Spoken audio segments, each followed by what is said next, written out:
start. There's just been a couple of technical issues, but welcome to our Talk Money Week session on Money on Your Mind, how to stop money worries from getting you down. Before we move on to the presentation, I just wanted to say a little bit about the charity for those of you who might not be familiar with us.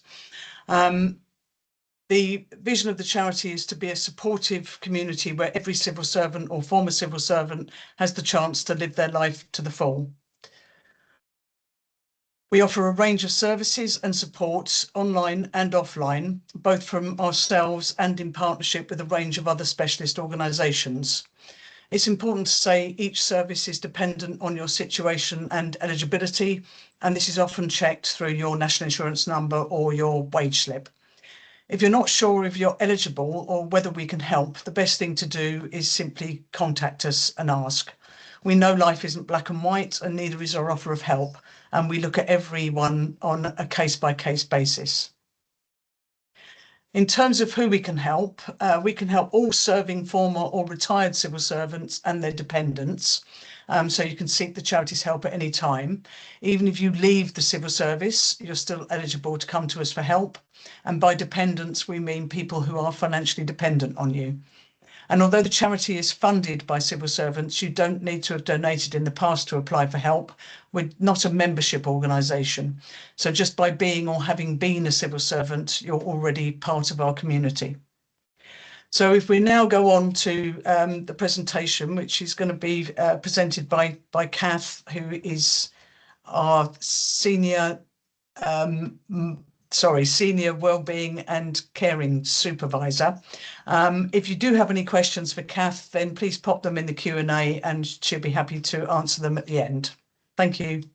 Thanks, Kath. Thanks, Jane, and thanks everyone for joining the session this afternoon. I'm going to give a huge apology to start with.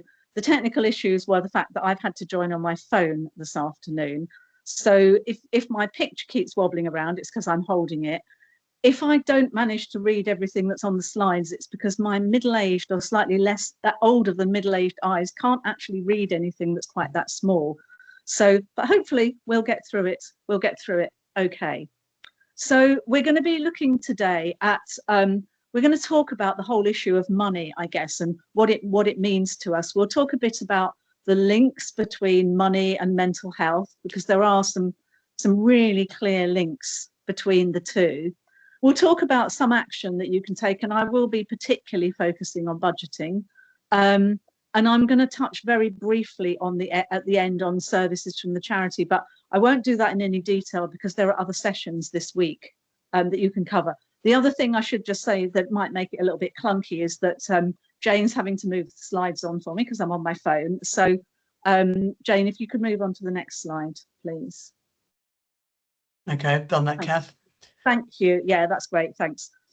So money, how does it make you feel? I mean, money, obviously, it's just a thing, isn't it? But very few of us will think about money without having some kind of emotional reaction to it.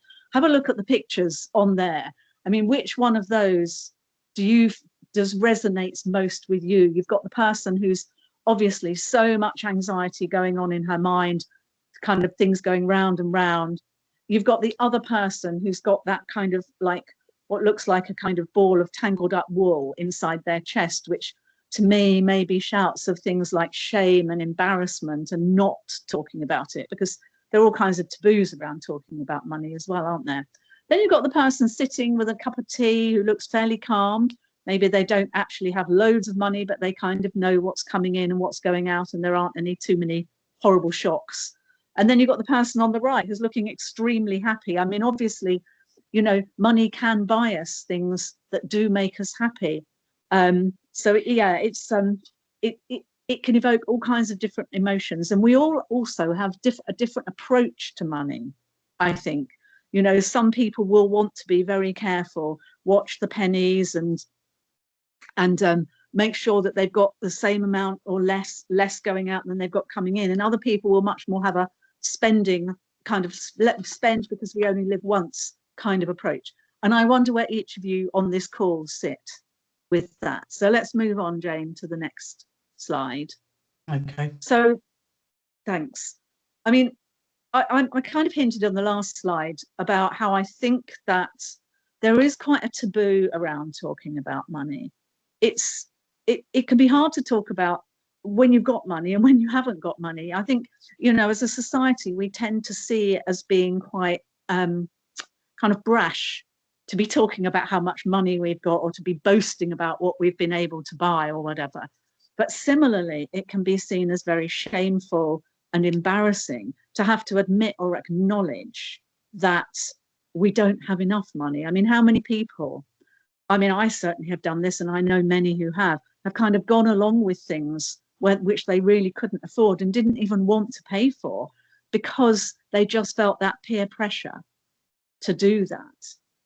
It's quite, yeah, it's quite, I mean, the stats on this slide, as far as I can read them, 1 in 3 people experience money-related stress. Now, that's a lot of people. And I'm going to guess that probably there may be more people on this call than 1 in 3 that are experiencing money-related stress, because I'm going to guess that's probably why you've joined the call.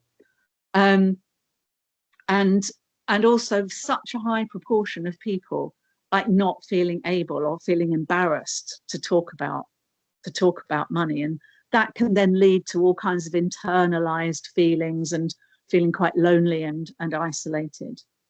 And then also the impact on relationships, people who haven't felt able to be open with their partners about, maybe you've got into a relationship with somebody when you've already got debt, and then you're embarrassed to tell them. It can be difficult if you're in a partnership with somebody where the finances are very different, where one person has much more than the other one does. And the proportion of people that have argued in their relationships about money, and that might be to do with you're just both really stressed because you can't make ends meet. It might be because you've got different approaches to money. One person's trying to save and the other person is wanting to spend. And, or, you know, one wants to look at the bank statements and the other one doesn't. So, you know, it can be all kinds of reasons. And I really would encourage you, if you are in a partnership, to try to be open with the person and work out between yourselves. There will be so many different ways of managing money together, but trying to look at how to manage it together. For the next 2 slides, I'm going to talk about the relationship between money and mental health.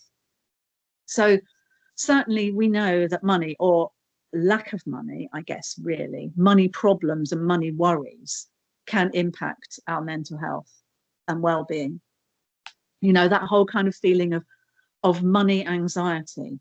I mean, I can remember, not so much in recent years, but in the past, having that constant worry about anxiety. I always felt like it was sitting on my shoulder, but you'll probably, if you experience that, you'll probably feel that it's somewhere else, and that it was always there regardless. And there was always that thing about, am I even going to go into the black when I get paid, or am I going to still be in my overdraft? How am I going to pay my credit cards, and so on? So those kind of feelings of anxiety about money, and maybe anxiety about things like, how can we buy out the kids Christmas presents, or, you know, we haven't even been able to be on go on a holiday for the last 5 years. Those kind of things. And I guess the people can also feel very isolated and lonely because of money worries. And it might be practical things like you don't go out because you don't have the money. But it's also really possible to be lonely in a crowd, isn't it? Maybe you are in that situation where you are going out and you feel like you're having to buy drinks or coffees or whatever, but you know you can't afford it. And then you're kind of sitting there worrying about it and feeling very lonely, even though you're with other people. And then obviously we kind of know that those kind of anxiety feelings can then link to problems with sleep and so on as well. So we know that it's absolutely incontrovertible that if you have money worries, it can lead to poor mental health and well-being. And that's why we would really encourage you to reach out for help if that's happening, rather than just allowing things to plow on.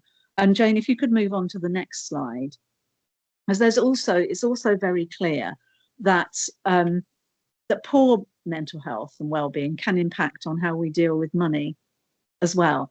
I mean, there might be things, and again, some people on this call may identify with this, where perhaps you felt quite low and you just haven't felt able to open your emails or open your post or look at your banking app, and that it's just easier just to show the card or show your phone. Or it may be you may not have energy. As well as that, you may not have energy to do things like putting decent meals on the table for the children because your mental health is poor. You might end up relying more on takeaways, and that then leads to more spending, doesn't it? And we know that there are quite a few areas in terms of poor mental health that can lead to greater expenditure. I mean, there are certain conditions that do, and obviously addictions, you'll be familiar with that, would also lead to more expenditure. But we also speak to a lot of people who talk about, like, when they're feeling quite low, that perhaps it's just going to help them just to buy something. Well, I feel better if I buy that. It's going to really make a difference. And does it? Maybe for a little while, possibly not at all. But you're kind of buying that. You're buying that hope as much as anything else. And then, of course, there's the reality about poor mental health as well. You know, if you're off work, you may eventually go on to half pay, or you may even go on to nil pay as well. So there are some realities about that too. So can we move on? I feel like that we're kind of giving a bit of a depressing picture so far, but we're going to move on to talking about strategies. But this, I quite like this quote, actually.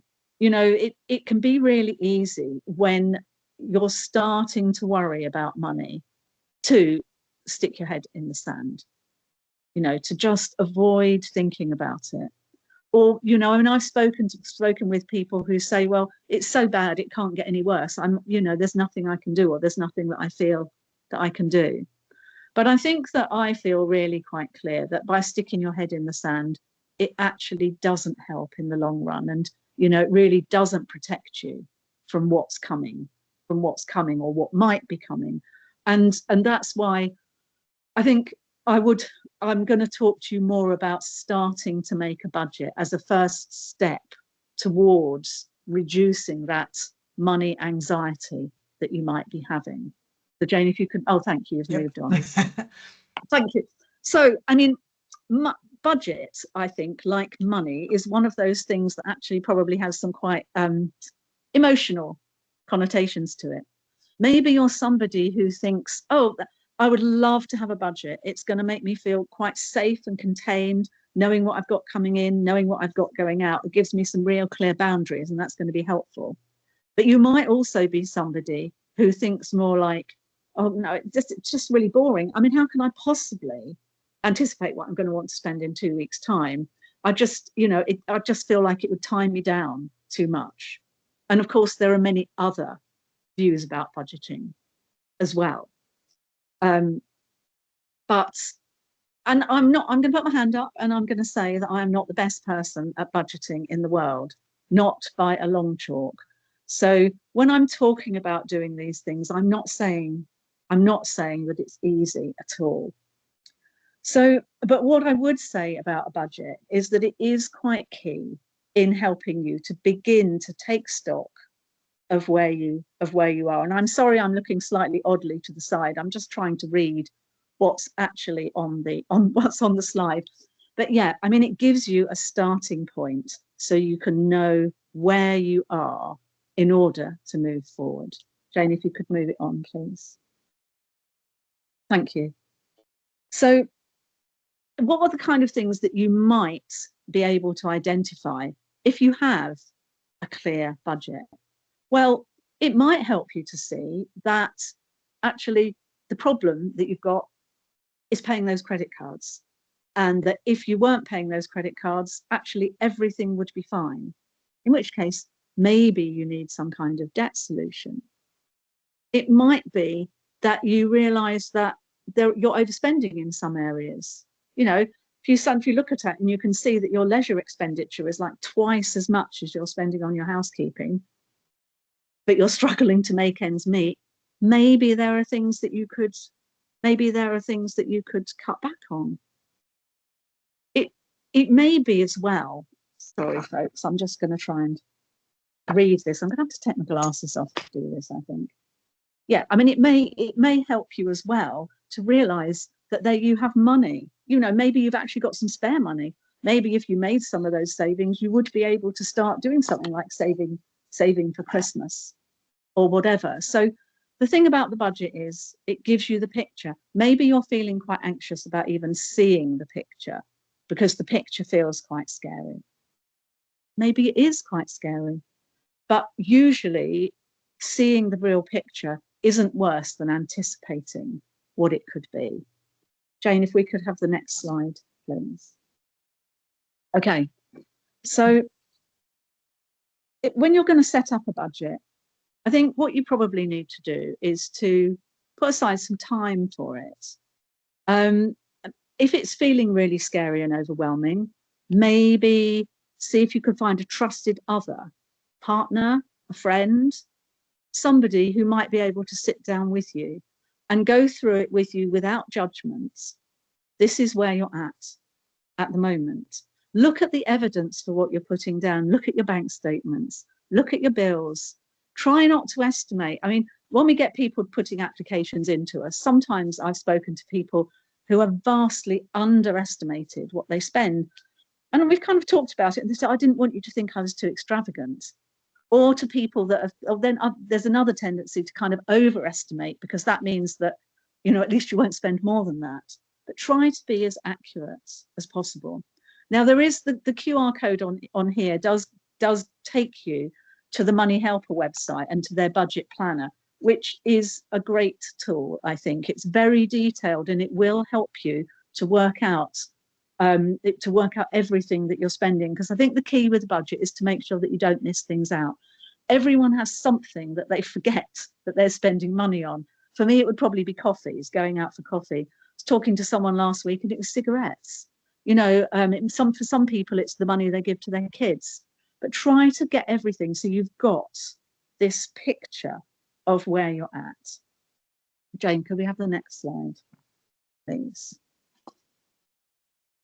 And then I guess that, you know, you've got this picture and you can review how things are going. You can look at things like, okay, how am I going to keep to this budget? I mean, you might have set yourself, for example, £50 a week to go to the supermarket. But actually at the moment, I mean, you might have been forced to do some estimation because you really might not have any idea at all. You might be doing it all in dribs and drabs and not have a clue about how much you're actually spending. You know, how are you going to keep that? How are you going to make it? I mean, you know, you might find that just getting out that cash and keeping to that amount might be helpful. Or having some bank accounts have those jam jar accounts, don't they? Those can be helpful as well. And it might be an opportunity to look at things like, are there places where you can save? Are there contracts that you've had for ages that actually you could get something cheaper nowadays? You know, I mean, quite often these companies, they will reward you for joining them for being new customers. Have you been long-term customers with companies where maybe you should be thinking about moving on? It gives you a chance to review all this. And obviously, I suppose I do want to say as well that, you know, we are where we are in this country at the moment. The cost of living is what it is. Salaries are what they are. And this is not an easy process. And perhaps there will be some people on this call who are very careful and cautious with their budgeting and still they're struggling to make ends meet. And it may be then that there are other options to look at. You may want to talk to somebody in our money advice team, or there may be ways that you could think about, could you increase your income in any way? Are there any benefits that you're not claiming? Could you rent out a room? You know, lots of options for that as well. Jane, if you could just move on, please. Thank you. And I think that, you know, the whole thing with this is to keep a clear and a calm mind. You know, try to approach it without judgment, because you are where you are, and what you want is to be able to move forward in a positive way. So I'm going to pose these questions to you, and forgive me for having my glasses off and looking at this paper so close up. These are just for you to reflect on. Can you review your budget without judgment, without self-judgment? Do you feel like you owe it to yourself? I think you do, to put the time into it. Can you build new habits around money? You know, bear in mind that new habits are quite tricky to build. You need to kind of have the incentive to do it and the reminders to do it. How can you set that up for yourself? We're all full of good intentions. How can you maintain it? Can you collaborate somehow with the people that you share your life with? You know, if you're living in a partnership, can you work together on this? And given your the current reality of your situation, can you set goals for where you would like things to be and the actions that you would like to take as well? Jane, if we could move on, please. Now, I'm not going to talk through this slide in any depth. What I would say is that if your budgeting tells you that you've got a problem with debt, then perhaps seeking debt advice is the thing to do. Now, there are 2 sessions later this week about debt options. I would really encourage you to go to those, and I won't talk through this slide at the moment, but please do go to those later in the week. And if you could move on to the next slide, Jane. Yeah, thank you. And obviously, for some people, the worry about money might be about, well, actually, my budget's not too bad, but when something unexpected or untoward happens, then I'm stuck. Like the pictures on this slide, like a cooker or a fridge freezer. And those are the kind of things that the charity can help with. And there is much, much more as well. Now, again, I'm not going to talk you through that in detail because there's another session later this week about granting as well. So, you know, do think about going to that. And then if we could just move on, Jane, to the final slide, which is about support for your well-being. Now, if your well-being is poor because you're struggling with money, you may manage to kind of improve your mood by seeking help with your finances and getting that going.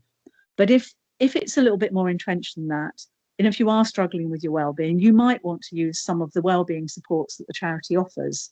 We have a well-being conversation where we can talk you through what's going on, or you can talk to us, and then we can signpost you or refer you to services that can help you. We have support for carers, support for people who are neurodiverse, lots about dementia. And then there's a couple of apps